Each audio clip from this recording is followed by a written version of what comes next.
Chapter 8. Batten down the hatches. Once I was back in room 26, I spent a lot of time in my sleeping hut, trying hard not to think about the boats. Every once in a while, though I couldn't resist checking up on my friend's progress. With Mr. Brisbane's advice and help, holes were drilled, keels were attached, boats were sanded and painted, and sails were raised. He seemed especially pleased with the progress Kirk and Richie were making with their tall ship. Just make sure that those sails don't weigh the boat down, he told them. I'm going to test it at home tonight, Kirk said. After Mr. Brisbane moved on, Richie turned to Kirk. Maybe I could test it at home. Have you ever sailed a model boat before? Asked Kirk. Richie admitted that he hadn't. But I can tell if it sails or sinks. Look, I've done this before with my dad, Kirk explained. He knows all about boats. He was in the Navy. But I haven't done anything, Richie complained.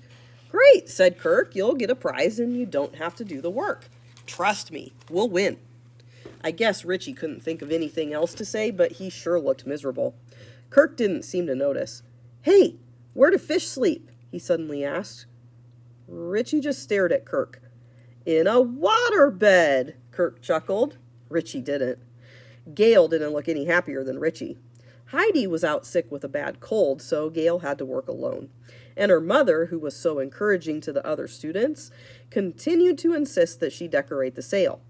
Why can't it be white? Gail asked. That's so unimaginative, Mrs. Morgenstern replied.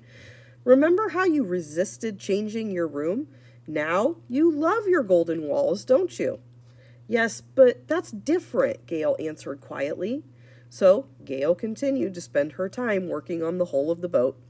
I think she was delaying the time when she had to decorate the sail, or upset her mom if she didn't. I felt sorry for Richie and Gail, but at least they'd have the chance to sail on Potter's Pond and have a picnic with Treasure, while I'd just sit in room 26 with no one to talk to but a twangy old frog. I know, Ogg's a nice guy, and I wasn't being fair to him, but I was feeling down in the dumps. Even when Mrs. Brisbane read from Jolly Roger's Guide to Life, I wasn't very cheered up. I thought I couldn't feel any lower until school was over and Mrs. Wright came in. She was carrying a clipboard and had her shiny whistle around her neck. It's hard to relax around a woman who always wears a whistle. Mrs. Brisbane, here are a few more forms you'll need for the field trip, she announced abruptly. I was surprised to see that Mrs. Brisbane just smiled and said, Fine, I'll make sure they're taken care of. By the deadline, Mrs. Wright snapped back. Of course, Mrs. Brisbane replied. Now, Ruth, I have an idea. To make sure that our field trip is safe and orderly and everything goes smoothly, I was wondering if there was any chance you could come along and help supervise. I think if I'd been on my wheel, I would have fallen off. Mrs. Wright looked about as startled as I felt. Well, I don't know, she said. I mean, yes, it would make sense. Perhaps I can rearrange my schedule that day. You'd be a big help, Mrs. Brisbane said, although I didn't agree. And you'd have a lot of fun. Mrs. Wright looked even more startled than before. Oh, well, of course, that wouldn't be my purpose in being there, she said. Mrs. Brisbane flashed her a big smile. Of course not, but it wouldn't hurt to have some fun, would it? So that was Mrs. Brisbane's idea. She wanted to help Mrs. Wright have some fun. I didn't think that even a wise teacher could make that happen. The only fun Mrs. Wright had was when she blew her whistle, which wasn't fun for small creatures with sensitive ears like mine. Good luck, I muttered as Mrs. Brisbane left the room. Good night, she answered cheerily. That evening I had to listen to the splishing and splashing coming from Ogg's tank, which only reminded me that he could swim as much as he liked, while I was forbidden to be in water, ever. I guess Aldo didn't know that I wouldn't be joining the class at Potter's Pond. He continued to whistle and dance the hornpipe and say things like "Arg" and "Me hearty." When he called me a salty dog, I felt sad, because if there's one thing I'm not, it's an unreasonable creature like a dog. On Thursday night, Aldo said a very strange thing. Maria has made me a pirate's outfit. She says I look handsome in it. Maria was Aldo's very nice wife, and I could hardly believe that she wanted him to be a pirate too. I tell ye, my buckos, this pirate life agrees with me, he added. Then he pushed his cleaning trolley out of room 26, turned off the light, and closed the door. Og, I squeaked. I could hear the faint splashing of water. Og, do you think Aldo is going to be a pirate and sail away and we'll never see him again? Boing, boing, boing, boing, Og responded in a very alarming way. I hope not either, I answered, although I'm usually only guessing what Og is trying to say. Aldo had left the blinds open so that the street light outside lit up room 26 and bathed it in a soft glow. The tables were pushed together so the boats were all in a row. I'm taking a little walk, Og, I suddenly announced, flinging my cage door open. I was able to drop down from the table where Og and I lived directly onto the table with the boats. It was grand seeing them up close. There was the beautiful swan boat with real feathers that Saya and Miranda brought in. The pirate flag looked wonderfully menacing on the boat Garth and AJ built. I had nothing but admiration for the colorful Chinese junk that Tabitha and Seth designed. The Viking boat that Art and Mandy created tilted a bit too much to one side, but they still had time to fix it. The tall ship was missing because Kirk had taken it home to test it. Gail's boat, and it was practically hers alone since Heidi had been sick all week, was plain and simple, just like the poster of the classic sailboat on the wall. My friends were doing a great job, and in spite of my own disappointment, I was proud of them. But I suddenly remembered the boat I'd sketched in my notebook, the SS Golden Hamster with its impressive hamster flag. None of my friends had even thought of a flag, except the pirate flag on Garth and AJ's boat. I looked around at the piles of art supplies in front of me and picked out a lovely triangle of aluminum foil and a toothpick. I carefully inserted the toothpick in the foil, and what do you know? It looked just like a silvery flag on a flagpole. I planted it right in front of Gail's boat, sticking it in a mound of modeling clay. It was a way to make my mark and congratulate my friends on their good work, even though they'd never know whose flag it was.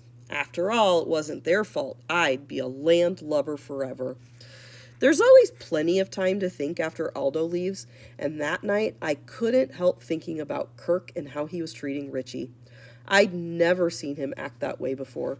Everybody in room 26 wanted to win the prize for the race, but my other friends weren't acting like Kirk. What had gotten into him? Then I started to think about the weekend I'd spent not long ago at Kirk's house. It was a fun place to stay because Kirk's family is nice to visiting hamsters, and they all like to laugh like Kirk does. He has a mom, a dad, an older sister, Chrissy, and an older brother, Kevin. Kirk and Kevin shared a room. They had matching beds, matching lamps, and matching desks. Over each desk was a shelf. On Kirk's shelf, there was a dictionary, a globe, 5 joke books, and a ribbon tacked to the edge. On Kevin's shelf, there were 3 silver trophies, 4 gold trophies, 4 plaques, and a row of red, blue, and gold ribbons. There must have been at least 10 of them. I didn't pay much attention to the difference between the shelves until Kirk pointed it out that Saturday afternoon. He and I were alone in his room. Kevin was out running track, which, according to Kirk, is a lot like spinning my wheel, except you run in a circle on the ground. See all those trophies and ribbons, Humphrey? Kirk asked me. Those are Kevin's awards for sports. He's great at all sports. Basketball, soccer, track, swimming. Look at them all, he said. Pretty amazing, aren't they? Yes, I squeaked. I must admit, I was impressed. Kirk pointed to the lone ribbon on his shelf. That's the only award I ever got for honorable mention in the talent show last year. I did a comic routine. I should have gotten a gold. Since I hadn't been around for the talent show and wasn't even sure what it was, I didn't comment. You should see my sister's room, Kirk continued. I'd show it to you, but she doesn't let me in there. Anyway, she has 2 shelves of awards for good grades and the debating team. That's where people get points for arguing, and drama competitions and speech contests, and I don't know, every time Chrissy opens her mouth, she gets an award. I was still thinking about debating. I don't like arguments one bit, but humans get awards for them. Kirk flopped down on the bed. Dad always says I'd get busy if I'm going to fill up my shelf. Then he says he's just kidding, but I'm not sure. It's just, well, I'm good at being funny, but they don't give awards for that.